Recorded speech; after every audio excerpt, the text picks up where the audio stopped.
Welcome to Liberate Your People Pleaser. I am your host, Brenda Florida, certified life coach, and you might be a people pleaser if you sacrifice your needs or your wants or your feelings to benefit someone else, or you keep silent when something bothers you or upsets you, or you're super critical and feel like you're probably your own worst enemy. Well, here's what I've got in store for you for this podcast. First of all, there's nothing wrong with you and you don't need fixing. What we need to do is leverage the superpowers of being a people pleaser, because there are definite superpowers. You are super intuitive, I am sure. You have great powers of empathy, the ability to read a situation and know what's going on with people and those around you. So what we're going to do in each episode is talk about ways to disempower the parts of it that are diminishing and don't serve us anymore, and level up or empower all those superpowers. So join me in the next episode of Liberate Your People Pleaser. Welcome everyone to Liberate Your People Pleaser. So today we're going to talk about that very important idea, and it may just feel like an idea to you, of ideal love. The ideal love that maybe you have hungered for your entire life.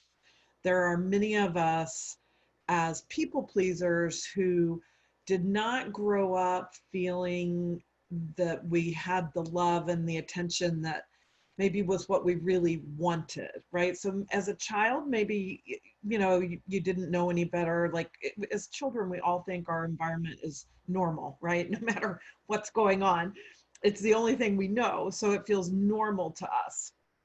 And then as you grow up, you start to notice that maybe you feel invisible. Or another way to think of it is, people will say they didn't feel like they were seen or heard. I know to me, it felt like this crazy deep invisibility, even though that didn't make a lot of sense logically. So there's always that twist in your mind where you're feeling one thing, but you're thinking a different thing. Like I got a lot of attention from my mother. I mean, there were a lot of years, I really felt like I was her favorite child. I don't know if my sister saw it that way or not, but I really, got a lot of love and attention from my mother. And part of that was because I was doing a lot for my mother and taking care of a lot of things and behaving in a way she wanted, right? So I was a super duper people pleaser. I didn't question things. I wasn't rebellious. I just did what I thought was right. I was trying to be the good girl, definitely. And remember, I was raised in this super religious, very fundamentalist, conservative church too. So I was doing all that, right? I'm loving Jesus. I'm asking Jesus into my heart, so I can be saved from all my sins when I'm in second grade. And, so my dad and others used to tease me about being such a goody two-shoes. So on the one hand, I had a lot of positive affirmation in my life. Teachers liked me. I always liked being teacher's pet.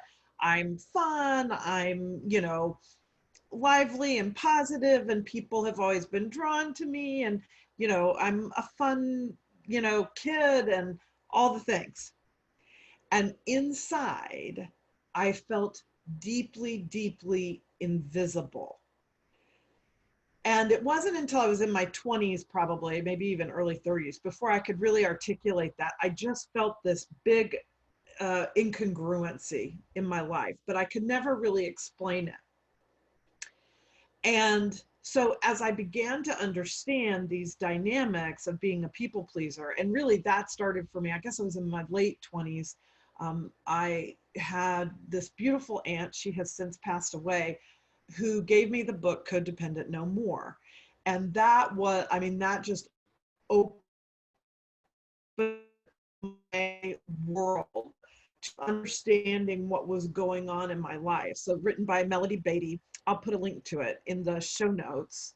Codependent No More. It's an old book. Obviously, I read it in my 20s and it wasn't new then, but it is still, I recommend it to clients all the time. I have reread it probably 10 times. It is so good about these dynamics of codependency or people pleasing. It's all kind of wound up in the same thing. And so I read that book and it was like, I'm highlighting like crazy, oh my gosh, this is me, this is me. And so having that deep feeling of being invisible also meant I didn't really feel loved. I didn't feel loved for who I am. And, my mother loved me very much. And so again, I'm not trying to argue that. This isn't about, blaming our parents for things or anything like that. I did not feel loved by my father. I didn't have a great relationship with my dad. We'll get into that, I'm sure, in a future episode. So I never really felt good enough, so to speak, for him, or that I was the kind of person, he cared enough about to love. But my mother, on the other hand, I did really feel loved.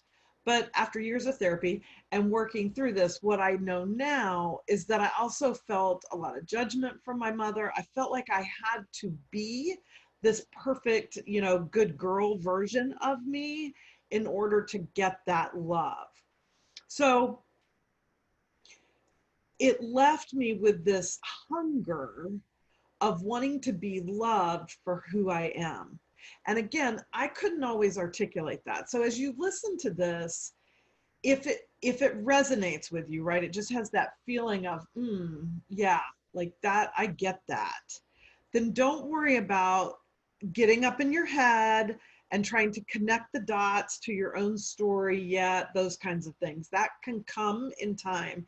It's just important that you notice the resonance, that sort of feeling of, I get that, I get what she's saying, before you try to figure it all out, so to speak, in your own life.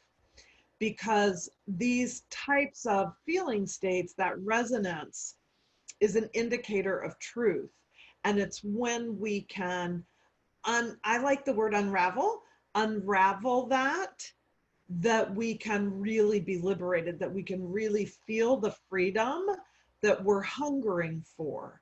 So in this thirst for love that feels unconditional to us, that feels like we don't have to follow all the rules to get it, or that we can actually break a rule and be bad, whatever, and still be loved. The best way for you to feel that just completely unconditional love is to actually give it to yourself. And so while that may be a disappointment, you're like, Brenda, that is not what I started listening to this podcast to find out about. It is true, because you are your best resource to be the most loving, accepting, ideal mother that you could be for yourself. And if it feels better to you to substitute being an ideal father, please do that. So especially if you're a man listening to this, that may be more resonant with you. Or if you, just felt, male or female, whatever, if you felt super loved by your mother, but not by your father, then maybe it's an ideal father you're wanting to channel. For me, it tends to be that ideal mother, because in the sort of archetypes of masculine and feminine, which I don't go to a lot, like I think the way we think about those archetypes of the masculine and the feminine, we're sort of evolving past that. But anyway, that's another podcast again. So when you think of it classically, the feminine archetype, the mother archetype, is this receptive, nurturing, loving, being. And the masculine or the father archetype is the doer, out in the world,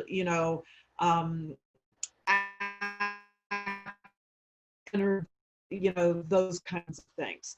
So that's why a lot of times in this area of unconditional love and really getting and feeling that love that you so deserve and maybe have felt like has been missing most or all of your life, that sort of archetype of the ideal mother is often what fits the most for people. So that's how I'm going to talk about it. But again, of course, substitute father, if that is more healing to you.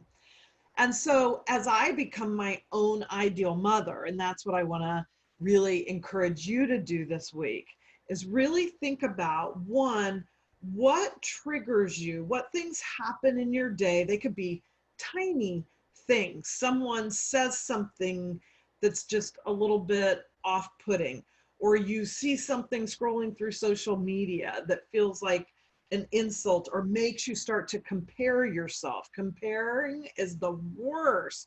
We never win when we compare. So we look at somebody else's social media feed and decide they're prettier, more handsome, more successful, more something than we are. Okay, that's a trigger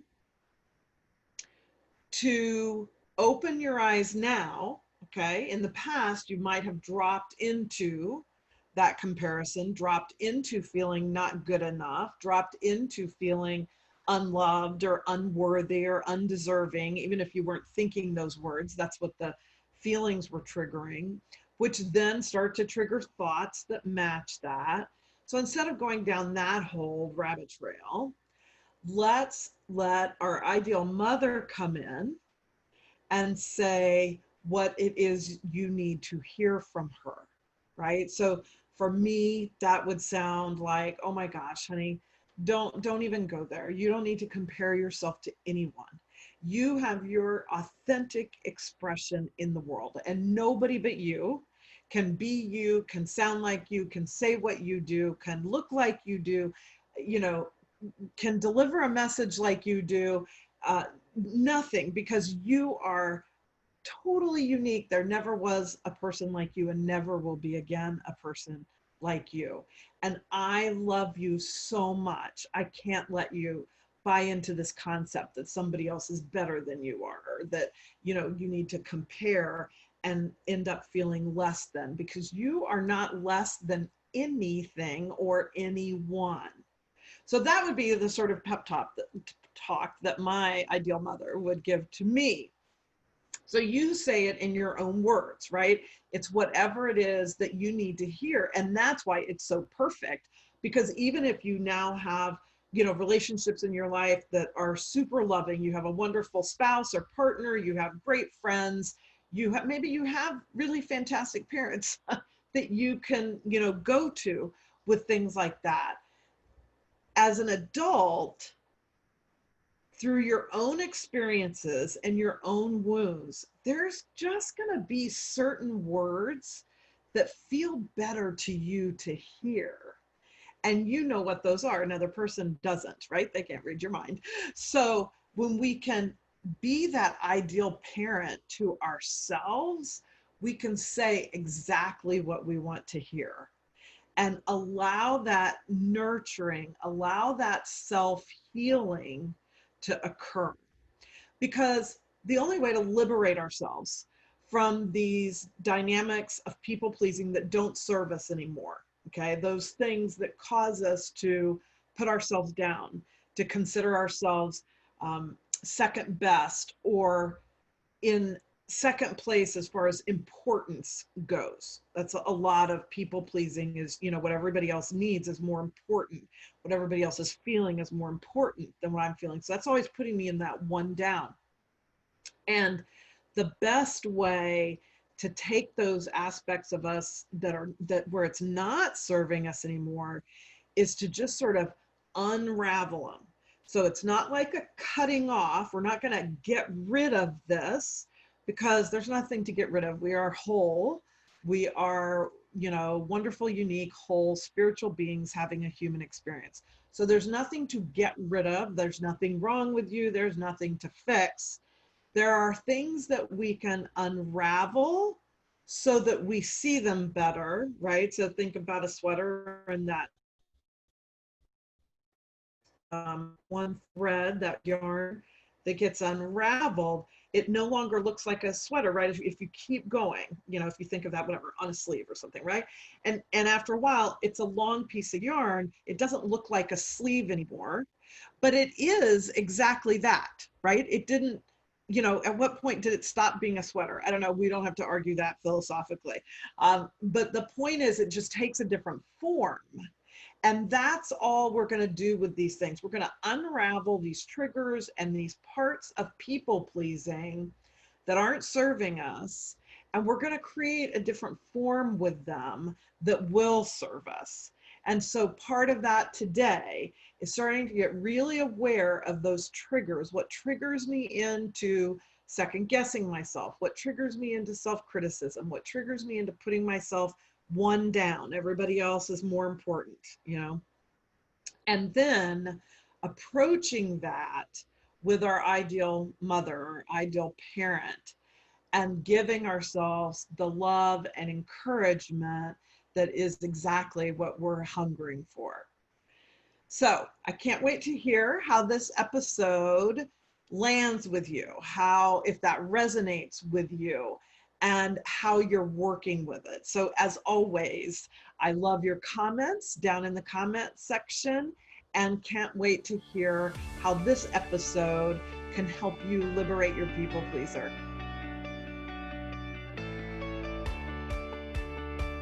All right, thank you for joining me for this episode of Liberate Your People Pleaser. Hey, I've got 3 more things for you. One is join my private Facebook group, Liberate Your People Pleaser. We have lots of great conversations. I do Facebook Lives in there, drop in free resources, all kinds of cool things to support you in your journey to liberate your people pleaser. So the link for that is in the show notes. Second, I would love it if you would put a 5-star review on whatever podcast service that you found the podcast on. That would be totally awesome, and I'll give you a shout out on a future episode. And last but not least, if you've got a question you would like for me to answer or address, you'll also find a link in the show notes to do that. So submit your question and you'll hear me talk about it on a future episode of Liberate Your People Pleaser. I'll see you in the next episode, everyone. Bye-bye.